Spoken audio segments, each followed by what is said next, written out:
It's just interesting to me. It's like when I really started paying attention to the food, the Hmm. quality of food I was eating, I Yes. realized I was just naturally eating less Mm. Hmm. because, like, I would sit down and it was nothing for me to kill a 32-ounce steak.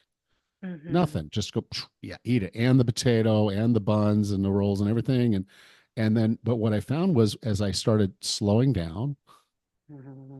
and I started having higher quality food. So instead of this, more vegetables, instead of, I could have a 32-ounce steak in front of me, but the higher quality steak, it was, animals better cared for. It was more omega 3 and then omega 6, so it was a better mix because it was a better cared for animal.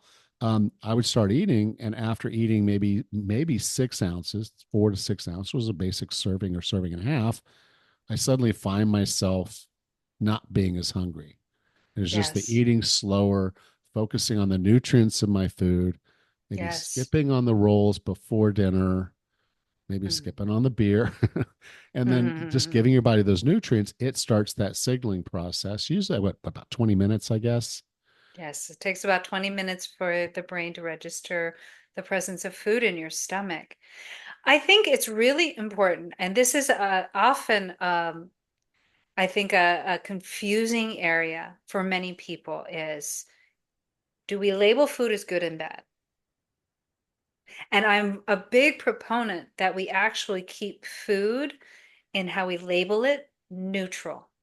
Because when we say a food is bad, or I shouldn't eat this, or, I got to watch out for the bread, I can't eat carbs, I can't eat sugar, all of those things, what that does is sets up a psychological craving Yeah. for what we can't have. I love it when people keep every single food open and available for them. This is especially helpful, though it seems counterintuitive. It's especially helpful for anyone who's engaged in restrictive dieting, because what that does is it helps to eliminate or at least reduce the propensity towards binging. When we don't have a moralization of a food saying it's good or bad, and we say, I am allowed to have whatever I want, we actually crave those foods less. Yeah. That's what's really important. And when we're really listening to the body, you are absolutely right. I always use, I love potato chips. I love fried things. I do. I love them.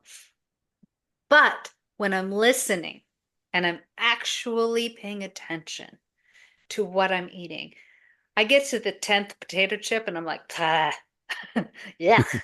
My mouth feels terrible. It's too much salt. I've had too much.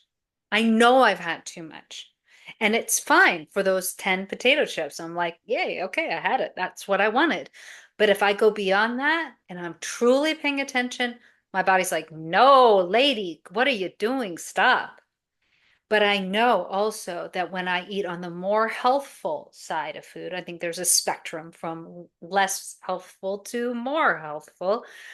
When I eat on the more healthful side, my body is like, yay. Oh, thank you so much. You gave me food that's close to the ground.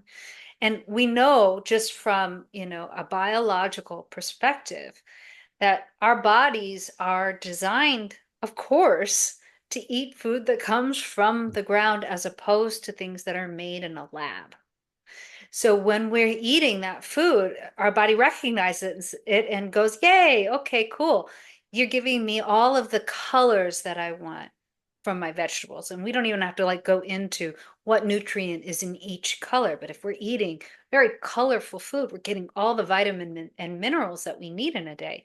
So you're going to have more energy, you're going to think better, you're going to exercise better, perform better, right? But when we eat on the less healthful side from things that are made in a lab, our bodies know that. It's like, no, I don't even think that was that food. I'm not sure. That's what your body's actually saying.